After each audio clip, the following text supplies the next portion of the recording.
Hello everyone, it's DA here, and for the love of what we call the joy of gaming, we are going to be talking about some of the really cool things that I've been enjoying in some of the recent games that I've been playing so far. And today is just going to be about Anthem.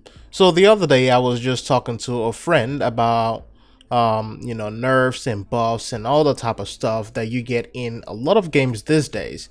And of course, you have the recent ones being the upcoming one in Destiny, which really shook the entire Destiny community. And I have to say, with everything being said, Anthem does have a lot of issues, plethora of issues. But the power fantasy in this game is one of those things that I think the developers got right.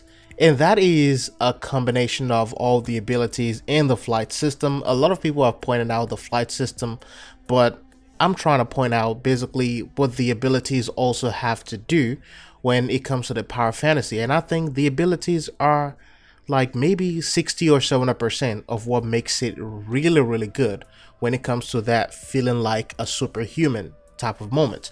So we're going to be talking about these things that really make the power fantasy feel so good in this game.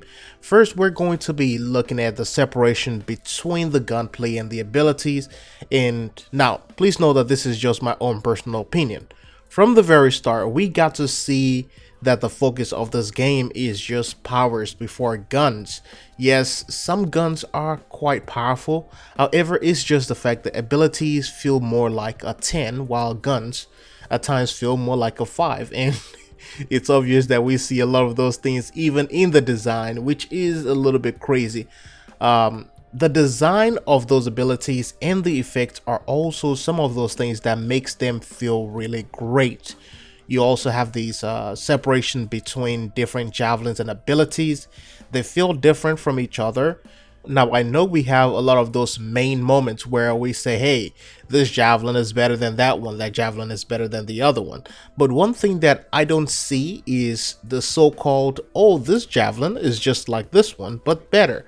I don't see that much when it comes to Anthem as a game, and you will often see a lot of that in a lot of role-playing games. For example, we do experience that a lot in Warframe, where it's like, oh man, this new Warframe is out, oh, it's nice.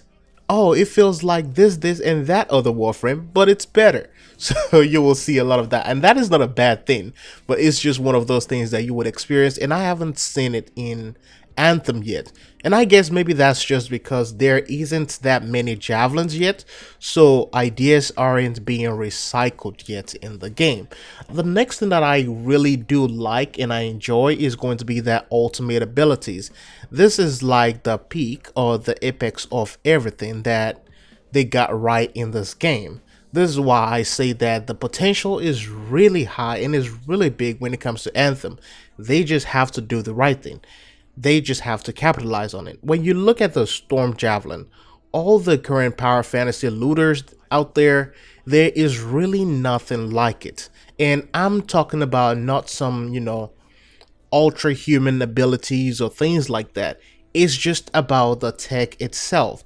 Being able to wield all three elements at the same time, this is something that is amazing. It is also believable because if you take all the javelins in Anthem and put them in another game, it will be believable that they can exist in those other games. And that is part of that beautiful power fantasy when it comes to the javelin designs. To my Storm mains out there, let me know what you guys think about this. If you put a Storm Javelin in Warframe, if you put it in Division, if you put it in Destiny, will it feel at home? And I think it will. Now, that is just my personal opinion. I think it would feel perfectly at home, even in Division 1 and Division 2. All you have to do is blame it on the technology and say, hey, this is what it is.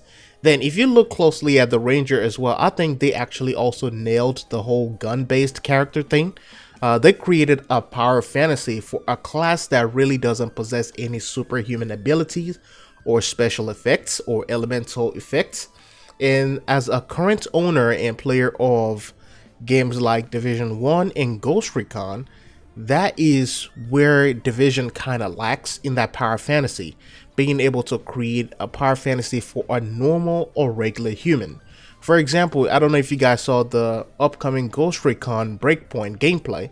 you will see that in that world and on that island, you can literally believe that someone out there will create something that is like a javelin, a super powerful exosuit.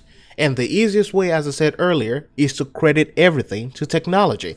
And that is why you will see a lot of Division players still go back to Destiny. Some of them still hop on Anthem every now and then. Some of them go back to Warframe. It's all about that power fantasy. Then I think with all the great things that the Division 2 has, power fantasy is just not one of them. And that is where they were lacking. So you have Destiny, which at its core focuses on the gunplay and a little bit on the power fantasy. You have Division, which is basically just gunplay at 9 and power fantasy maybe at 1, whereas Destiny has gunplay at maybe 7 and power fantasy at 3 as of this moment. With Anthem at its core is all about the ability play. And if you look at the Interceptor's Ultimate or the Ranger's Ultimate or the Colossus, it is something that is highly believable if you throw it in every other game out there, even into the Division or Ghost Recon games. It is just believable. And that is one of those things that if you see it in other games, you will believe that they came from that particular world.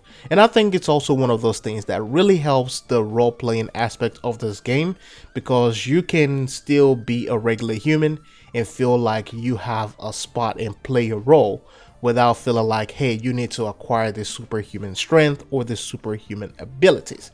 But anyways, let me know what you guys think about this. I know, there's a lot of bad news, going on in Anthem and all that kind of stuff. It's coming. Anthem Reddit is cancer.